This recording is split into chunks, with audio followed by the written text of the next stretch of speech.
Hello, and welcome to another Minute with Matt. I'm Matt with New Life Church, and we're continuing our series of short Bible studies. This time we're starting up in Matthew chapter 12, verses 1 through 8. It starts off, at that time Jesus went through the grain fields on the Sabbath, and his disciples were hungry and began to pluck heads of grain to eat. Under the Jewish law, if you were walking through somebody's field, you could legally take what was there, what you could eat. Not carry with you for later, but just what you could eat right then. But,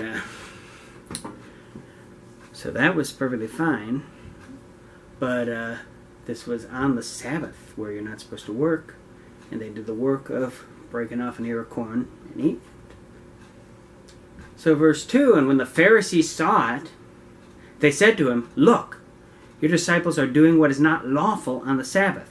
The Pharisees were always looking for something to complain about, something to criticize Jesus about or his disciples. Verse 3 says, "But he said to them, have you not read what David did when he was hungry, he and those who were with him? How he entered the house of God and ate the showbread, which was not lawful for him to eat, nor for those who were with him, but only for the priests." So when he was fleeing from Saul, David had done this. So Jesus brings up this little point. That's the showbread itself that's consecrated for the priests.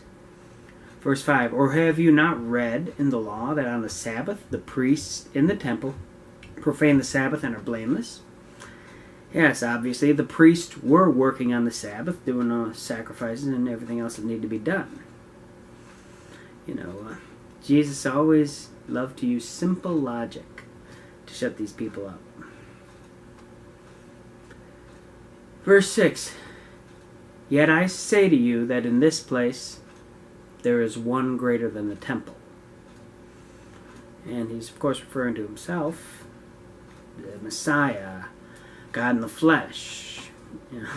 He's greater than the temple. Verse 7, "But if you had known what this means, 'I desire mercy and not sacrifice,' you would not have condemned the guiltless." God desires mercy, not sacrifice. He would, there are different things. He prefers obedience to sacrifice. He also prefers mercy to sacrifice.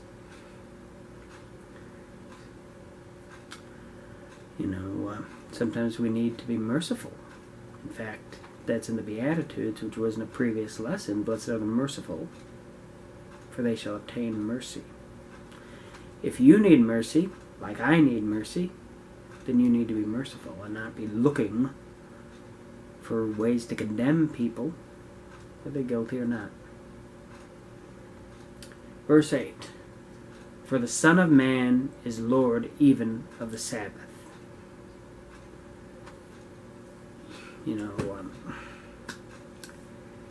He's saying that he is the Lord of the Sabbath day, and what he says goes anyway. They were obeying. They were not disobeying the law, as Jesus pointed out, but he's Lord of the Sabbath. He's Lord of every day. They were hungry. They needed food. They took it. Sometimes, unfortunately, people will try to find ways to criticize you, especially in the church. That's a terrible fact. But what the person you're trying to please is God. He's the Lord of all of it. So, what I can say about it is to make sure that Jesus is Lord of everything in your life. Thanks for watching, and I hope this has been a blessing. See you next time.